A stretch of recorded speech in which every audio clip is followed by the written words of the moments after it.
Speaking of District 10 in Singapore, many of us would relate to prime residential homes, the belt of excellent schools in Bukit Timah, and the many high-end condominiums, and of course, the extravagant good-class bungalows enclaves flanking both sides of Holland Road as we travel towards Tanglin and Orchard Road.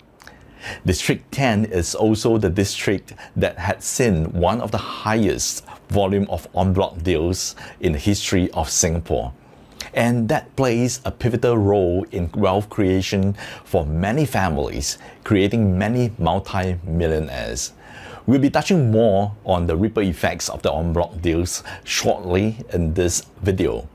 Now, speaking of the Holland Road precinct, what can we draw from the lessons in recent history to identify the entry point in the next wave that is about to see history repeat itself? And because of this piece of history, this time round, we can execute our investment plans with a lot more precision, and I'll explain further in this video with real-life examples. We have heard so much about locations when it comes to property purchase. But is that always the most important consideration when it comes to making good capital gains in property investment? And when it comes to property purchase, should we go for resale or new launch? When resale properties are asking for a lower PSF in the same vicinity, are new launches still an attractive vehicle to create wealth? There are always so many conflicting answers to these questions, and today in this video, we are going to examine these points using facts and figures so that you can make informed decisions in your next home purchase. Now, first, let's go back to the topic of en bloc deals. During the previous run between 2006 to 2007, the market saw a record 166 sites sold, valued over $19 billion, with prime districts leading the race. And today, since we are speaking of District 10, I'd like to draw attention to the Holland Road area, where back-to-back new launches occurred in 2009 as a result of the en bloc deals in that region. Now, traveling back in time, we saw Verdure launch in April 2009, Lush on Holland Hill launch in July 2009, Parvis November 2009, and Holland Residences in January 2010. So April, July, November, and followed by January, we saw back-to-back launches in the Holland Road area. Now, I would like to draw attention to the locations of those launches back then and their respective prices. You will notice that the prices increased chronologically as they were launched, very much due to the land cost at which these projects were purchased. Now, first question for you, ladies and gentlemen, is which of these sites are in a better location, in your opinion? Now, take a look. Think about it. Well, with every project having its strengths and weaknesses, many people would assume that, being closer to Holland Village commands a certain advantage because that seems to be the hub of that area, especially if you are staying along Holland Road area. So naturally, many people would have thought that projects that are located nearer to Holland Village would command a better location.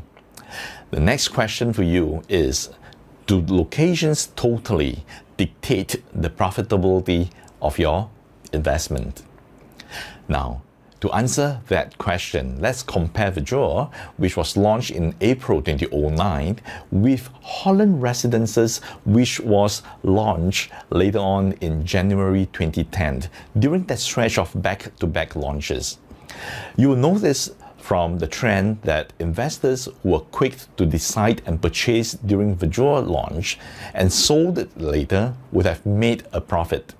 In fact, if we zoom in to the actual transactions, most of the Verdure owners who sold their properties made a respectable six figures profits up to more than $700,000. There's no transaction that incurred a loss, and to me that is pretty impressive. Compared to Holland Residences, which supposedly lies on a better location, we notice that out of those transactions that made a profit, majority of them are in the 4 to 5 figures range. The most profitable transaction made a profit of $294,000.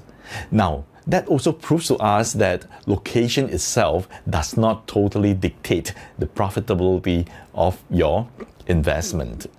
I believe that both projects carry good potential, and if the owners can hold with a long-term perspective, they will be making good gains, as properties are meant for long-term investment anyway.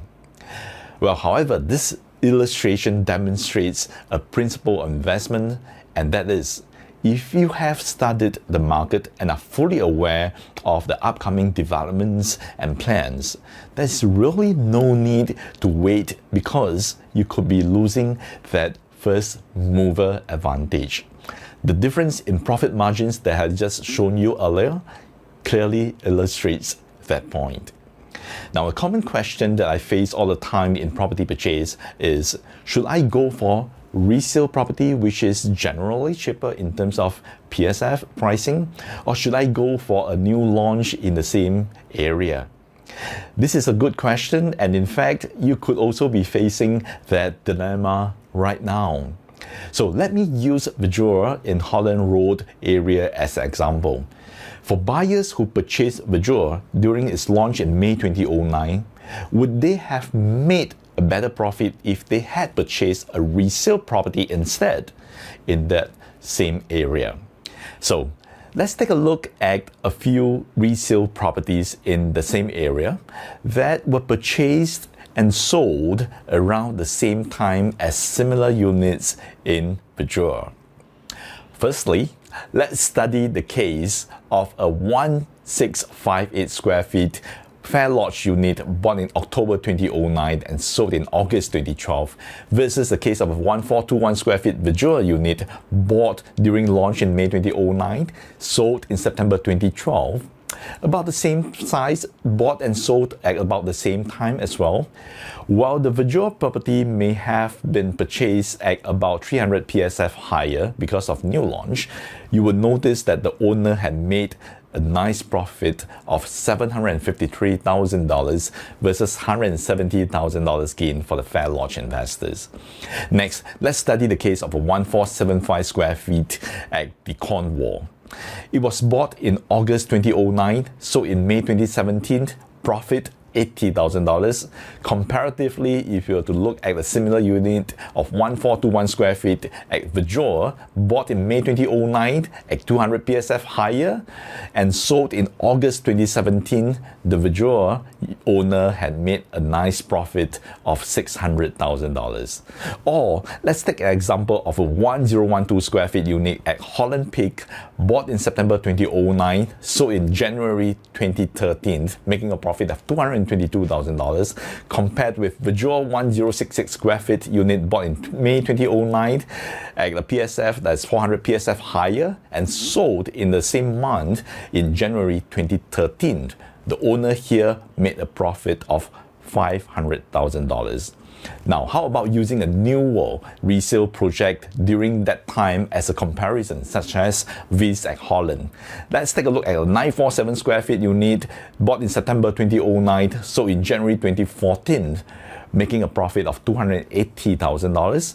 Compare with a 1066 square feet unit at Wilshire, bought in May 2009, bought about the same time, but purchased at 200 PSF higher because of the new launch and sold in September 2013.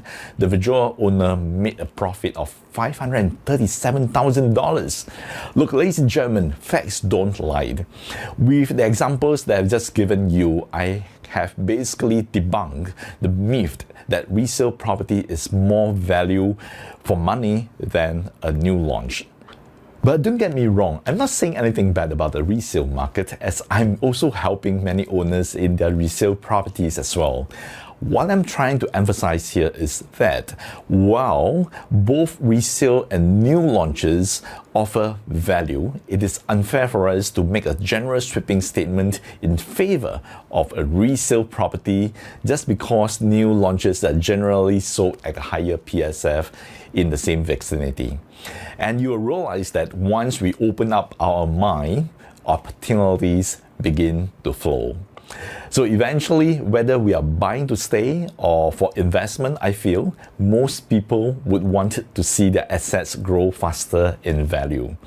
Many buyers are attracted to new launches for the simple fact that they are newer and basically everything is in good condition.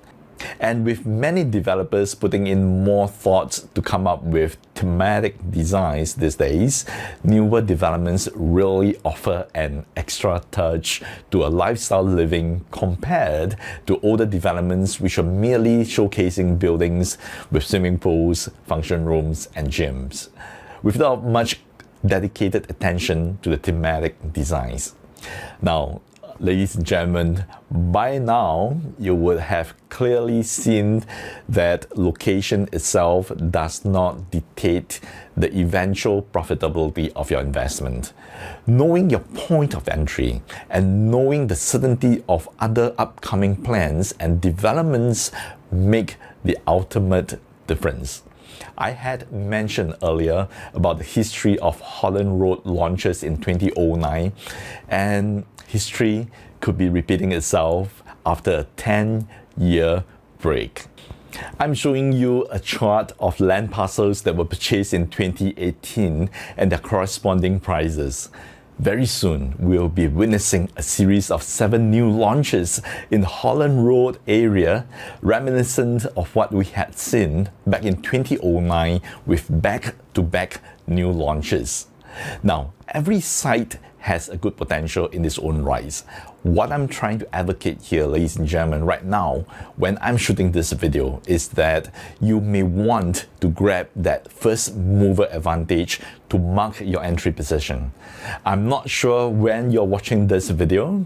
If you have missed that first launch, then perhaps you may want to get ready for the next.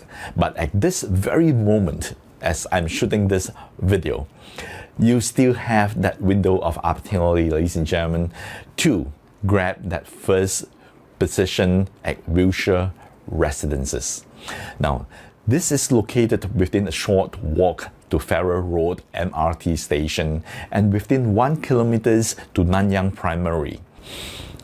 This is critical because apart from the Wilshire Residences and the existing site at Tulip Garden, no other upcoming new launches here are within 1 kilometer's distance to the very popular Nanyang Primary School. There's a good selection of units ranging from 463 square feet to 1485 square feet with very functional layout. No private lifts, no bomb shelters, no bay windows, and that means much bigger living space for the rooms and the living area. Starting from just around $1.2 million at this moment when I'm shooting this video. There are only 85 units in this freehold development, and that means that only 85 owners could enjoy that highly privileged position to grab their first mover advantage over the other upcoming launches. Now, if it is sold out, then you would need to go for the next one in line. Now, I'm not saying that the rest are no good. What I'm saying is that based on past history, it makes sense to be the first mover to potentially reap the most benefits. If you're still watching this video right now, ladies and gentlemen, you know you need to do something about it. The next logical step for you is to press that link somewhere or that button somewhere associated with this video and reach out to me so that I can furnish you with more market insights and detailed information about this project, such as, prices, availability, and floor plans. Lastly, I hope this video resonates with you, and if you think it makes sense and could help someone else, Please feel free to like and share this video on social media. Once again, thank you very much for taking time to watch this video. My name is PK So. You're able to reach me on my cell phone at 9697-1131. Please feel free to visit my website, singaporeproperty.tv. I look very much forward to meeting you soon. Cheers.